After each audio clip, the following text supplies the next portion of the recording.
Okay sir. இப்போ 2023 இந்த தருணத்தில பொதுச் செயலர் ஆயிருக்கிறாங்க. நம்ம 2024 நம்ம வந்து கூட்டணி முடிவு தொடர்பா கேப்டன் தான் முடிவெடுப்பார் அப்படிங்கிற விஷயத்த சொல்லியிருக்காங்க. 26 நம்ம வந்து வெல்லுவோம் அப்படிங்கிற மாரி அந்த ஸ்பீச் குடுத்ததையும் நம்ம பார்த்தோம். அவங்களுடைய அரசியல் கணக்கு என்னவா இருக்கு பிரேமலதா விஜயகாந்த்? என்ன கணக்குன்னா, விஜயகாந்த் இப்போ அவரு உடல்நிலை சரியில்ல. இப்போ அவரே பாவம் தானா விழுகுறாரு. முடியல பொம்மை மாரி இருக்காரு. அந்த அம்மா அவர் குனிந்து உட்காந்து சீன போடுது எல்லாம் திட்டுறான். விஜயகாந்தோடு பழகுனவங்க பூராம், ஏம்மா வயசான காலத்தில் அவரை 71 வயசு முடியல, அவர் படுக்கையில் ரெஸ்ட் எடுக்கணும், அவரை கொண்டு வந்து விட்டு முன்னாடி சேராரு பின்னாடி சேராரு, பாவம் வருத்தமாக இருக்குது பார்க்குற போது. கம்பீரமான மனுஷன்.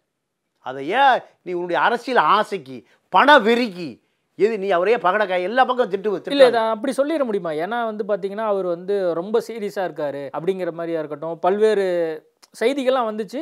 எனக்கு மன வருத்தம் ஆயிடுச்சு. ரொம்பவுமே வந்து என்ன செய்தியாளர்களும் யூடியூப்லேயும் வந்து நிறைய பேர் தவறாக பேசுகிறாங்க.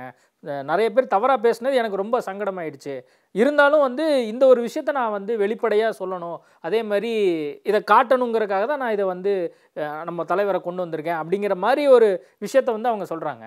அது வந்து கொஞ்சம் சரி அப்படிங்கிற மாதிரி தான் தோணுது. அவர் எதுவுமே ஆக்டிவாக இல்லை அப்படின்னு வந்து சொல்லப்பட்டிருந்த சூழலில் இப்போ எல்லார் முன்னாடியும் வந்து நிற்கிறார், பாருங்க தைரியமாக வந்து நிற்கிறார் அப்படிங்கிற மாதிரி அவங்க சொல்கிறாங்க. பொதுக்குழு, செயற்குழு, கட்சிக்குழு, நான் தான் பொதுச் செயலாளர், இந்த சீனை போடுறக்கா விஜயகாந்தை பயன்படுத்தணும்.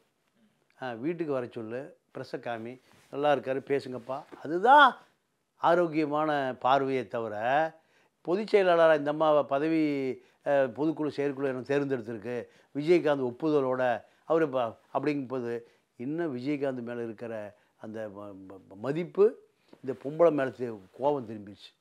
ஏன் இந்த அம்மா இவரை அரசியல் பொம்மையாக பயன்படுத்துது. எம்ஜிஆரை பயன்படுத்துனாங்கல்ல கடைசி கட்டத்தில், அதே போல் விஜயகாந்த் இல்லைன்னா அந்த கட்சி இல்லைங்கிற நிலைமை தான். இப்போ இந்த கட்சிக்கு நான் பொதுச் செயலாளர் ஆகிட்டேன், எனக்கு பேரம்லாம் என்கிட்ட வந்து பேசுங்க, கூட்டணி நான் தான் பேசுவேன். இதை இன்னும் நிறைய பணம் பல 1000 கோடி இருக்குது. பாண்டிச்சேரி வெங்கடேஸ்வர மெடிக்கல் காலேஜ் மாதிரி அவங்க பாண்டிச்சேரியில் நிறைய இன்வெஸ்ட் பண்ணிட்டாங்க. அந்த அம்மா பிரேமலதாவுடைய சகோதரிகள் உடைய கணவர் பூரா பெரிய பெரிய தொழிலதிபராக மாறிட்டாங்க. எல்லாம் விஜயகாந்துடைய பணம் தான், அரசியலில் வந்த பணம் தான். பல 1000 கோடி கார் ஏஜென்சி, நிலம் ஆச்சா போச்சா, இன்றைக்கி ஒரு 5000 கோடி சேர்ந்து போச்சு. இதை காப்பாற்றுறதுக்கு இந்த கட்சி வேணும், இதை காப்பாற்றுறதுக்கு ஒரு கட்சி வேணும். அப்போது விஜயகாந்தை முன்னிலைப்படுத்தணும். அப்போது நம்ம விஜயகாந்தை நேராக பார்க்குற பொழுது அவர் பாவம் சிந்திக்க முடியாத செயல்படும் 2 பேர் பிடிச்சிட்டே உட்காந்துருக்கணும். பார்த்தீங்களா அதை இப்படி முன்னாடி கவுந்து. அப்போ அவர் எங்கே இருக்கணும்? பெட் ரெஸ்ட்டில் இருக்கணும். அவர் கட்சிக்கு தலைவரை நிறுவனரை கொண்டு வந்து சேர்த்த வேண்டிய அவசியம். இந்த அம்மா தன்னை முன்னிலைப்படுத்துவதற்கு, தாங்கிட்ட அனைத்து கட்சி பேரம் பேசுவதற்கு, கூட்டணி பேசுவதற்கு நான் தயாராக இருக்கேன்யா, எல்லாம் என்கிட்ட வந்துருங்க. இந்த அறிவிப்பு விஜயகாந்தனுடைய மருத்துவ ஆலோசனையை கூட புறந்தள்ளிட்டு அந்த அம்மா அவரை பகடக்காயாக பயன்படுத்துகிறார் என்ற விமர்சனம் தான் அதிகமாக வருது.